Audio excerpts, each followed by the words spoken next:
이때 박스에는 투톱은 물론 신장을 갖춘 산미들과 센터백들까지 투입되면서 높이에서 우위를 갖고 계속해서 파리의 골문을 위협했습니다.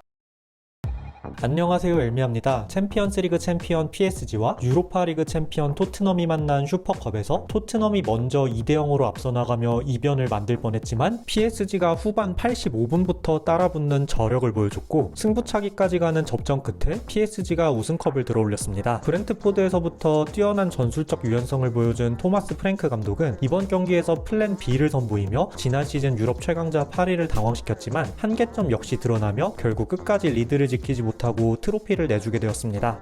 파리는 기존의 4-3-3 포메이션을 들고 나왔습니다. 클럽 월드컵에서의 퇴장 징계로 빠진 주앙 레베스를 대신해 자이르 에메리가 나섰고 파비안 루이스가 벤치에서 시작하고 데지레 두에가 공격형 미드필더로 나섰습니다. 반면 토트넘은 평소와 다른 포메이션이었는데요. 브렌트포드 시절부터 상대에 따라 4백과 3백을 모두 활용했던 토마스 프랭크 감독은 이번 경기에서 프리시즌 내내 활용했던 4백 대신 플랜 B, 3백을 들고 나왔습니다. 그리고 전반전 토마스 프랭크의 이 선택이 적중했는데요. 토트넘이 지난 시즌 유럽의 챔피언 파리를 완전히 괴롭혔습니다. 그 과정에는 세 가지 중요한 요소가 있었습니다. 첫 번째는 전방 압박입니다. 토트넘이 3백으로 나섰지만 마냥 수비적인 자세만 취하지 않았으며 파리의 1차 빌드업 시 토트넘은 라인을 높게 끌어올리고 전방 압박을 가했습니다. 이때 토트넘의 5-3-2 대응은 윙백들이 전진하여 상대 풀백을 압박하면 상대의 4-3-3을 완전히 1대1로 대응시킬 수 있으며 이런 맨투맨 전방 압박으로 파리의 1차 빌드업을 방해했는데요. 최전방에서는 상대 수비 라인에게 최대한 시간과 공간을 주지 않기 위해 노력했고 중원에서는 신장과 피지컬이 우세한 산미들이 파리의 다소 왜소한 산미들을 1대1로 묶으며 이들이 중원에서 돌아서지 못하게 눌렀습니다. 특히 파리 빌드업의 핵심 비티냐를 맡은 파페사르는 비티냐가 평소처럼 센터백 옆으로 빠져도 끝까지 따라가며 비티냐를 봉쇄했고 비티냐가 묶이자 주앙 레베스마저 없는 파리의 중원에서는 상대 진영으로 전진이 쉽게 이뤄지지 않았습니다.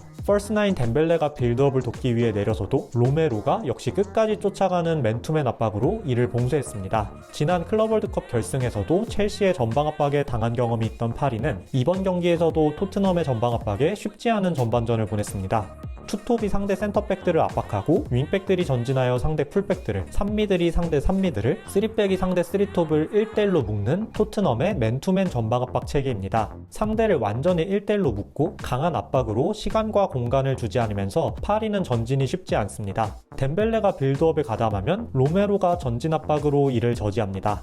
토트넘이 파리를 괴롭힌 두 번째 요소는 카운터입니다. 파리가 미들 서드 이상으로 올라서면 토트넘은 라인을 내리고 5-3-2의 수비 블록을 구축했습니다. 이때부터는 사람을 막는 수비보다는 공간을 막는 수비에 집중하며 맨투맨 수비에서 자기 지역으로 볼이 들어오면 압박하는 존 프레싱으로 전환했습니다. 활동량을 갖춘 투톱과 역시 활동량과 피지컬, 수비력을 갖춘 산미들의 막강한 수비력을 지닌 로메로와 반더벤을 포함한 5명의 수비가 지역을 틀어막자 토트넘의 견고한 수비 블록을 파리는 전혀 공격하지 못했습니다. 사이드에서 바르콜라가 포로를 뚫어도 5백의 토트넘은 커버할 선수가 많았으며 스펜스는 특유의 대인 방어 능력으로 파리 우측면 하키미와 크바라첼리아를 막아세웠습니다. 토트넘의 수비에 막힌 파리는 전반전 유효 슈팅을 한 차례도 기록하지 못하며 고전했습니다. 또 클럽 월드컵 이후 첫 경기를 치르며 경기 감각이 올라오지 않은 파리는 패스미스가 잦았으며 이렇게 토트넘은 후방에서 자기 지역을 지키며 상대 공격을 끊어낸 후 전방의 히샬리송과 쿠두스의 피지컬과 스피드를 통해 빠른 역습을 시도했고 넓은 공간에서 두 선수의 파괴력은 상당히 위협적이었습니다. 스펜스와 포로 역시 기동력을 통해 빠르게 공격에 가담했습니다. 특히 스펜스는 빌드업의 능력치가 필요한 4백의 풀백에서 소프트웨어의 한계점이 자주 노출됐지만 3백의 윙백에서는 전방 압박, 1대1 수비, 저돌적인 공격까지 본인의 장점인 하드웨어를 마음껏 발휘했습니다. 반더벤 역시 3백에서는 후방에 2명이 더 있기 때문에 스피드를 활용해 순간적으로 전방으로 치고 나가는 모습을 보였습니다.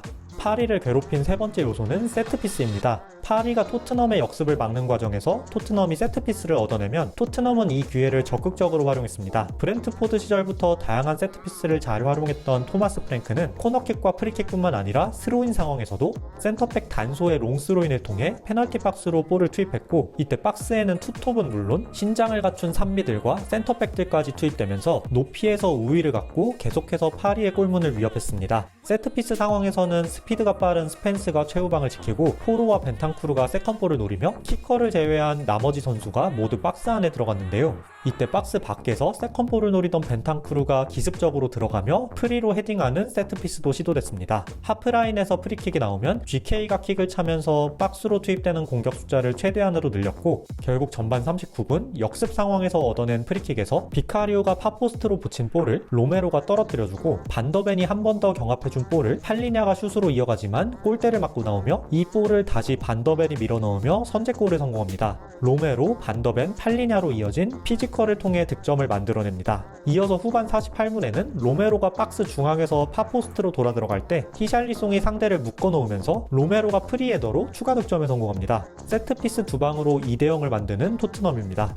하지만 토트넘의 플랜 B는 명확한 한계 역시 드러냈습니다. 4백에서는 빌드업의 체계를 갖추고 수적 우위와 볼 점유를 위해 노력했지만 3백의 첫 선을 보인 이번 경기에서 지공 상황에서 빌드업의 체계가 굉장히 부족했는데요. 이로 인해 볼을 제대로 소유하지 못하고 볼 점유율 역시 7대3으로 크게 밀렸습니다. 이 부분이 전반전에는 크게 작용하지 않았지만 후반전에는 치명적으로 작용했는데요. 시간이 흐르며 체력이 떨어진 토트넘은 전반처럼 적극적인 전방 압박을 시도할 수 없었으며 파리가 파비안 루이스와 이강인을 투입하며 중원에 활력을 더하면서 토트넘은 라인을 내리고 내려서서 수비에 집중하게 됐습니다. 이때 상대의 공격을 막아내고 볼을 소유하게 됐을 때 어느 정도 볼을 점유하는 시간을 늘려야 체력을 안배할 수 있으나 볼 소유를 금방 잃고 계속해서 수비만 하면서 체력이 더 떨어질 수밖에 없었습니다. 볼 소유가 자신 없다면 라인을 높게 끌어올리고 공격에 집중하는 상대의 뒷공간을 한 번씩 괴롭혀줘야 역시 체력을 안배하면서 상대에게 부담을 줄 수 있지만 히샬리송과 쿠두스의 체력이 떨어지며 교체된 솔랑키와 마티스텔은 파리에게 별다른 위협을 주지 못했습니다. 파리의 파상 공세에도 6탄 방어를 보여주며 높은 수비 집중력을 보여주던 토트넘은 결국 체력이 떨어지며 수비 집중력이 떨어졌고 정규 시간 5분을 앞둔 후반 85분 이강인의 정확한 중거리 슛에 한 골을 따라잡히고 추가 시간 6분 중 단 2분을 남기고 하무스에게 동점을 허용하며 결국 승부차기에서 패하고 말았습니다. PSG는 비티냐, 주앙 레베스, 파비안 루이스의 중원 조합이 바뀔 때 경기력이 떨어지는 문제점을 이번 경기에서도 노출했지만 끝까지 경기를 포기하지 않고 뒤집는 강팀다운 면모와 교체 선수들이 득점을 터뜨리는 맹활약으로 슈퍼컵을 들어올리게 됐습니다. 토트넘은 마지막 몇 분을 버티지 못하고 경기를 내줬지만 토마스 프랭크의 첫 공식 경기에서 유럽 챔피언을 상대로 플랜 B를 통해 분명 긍정적인 요소가 많은 경기를 펼쳤고 다가오는 시즌에 대한 기대감과 보완점을 모두 확인할 수 있었습니다. 오늘 영상은 여기까지입니다. 시청해주셔서 감사합니다.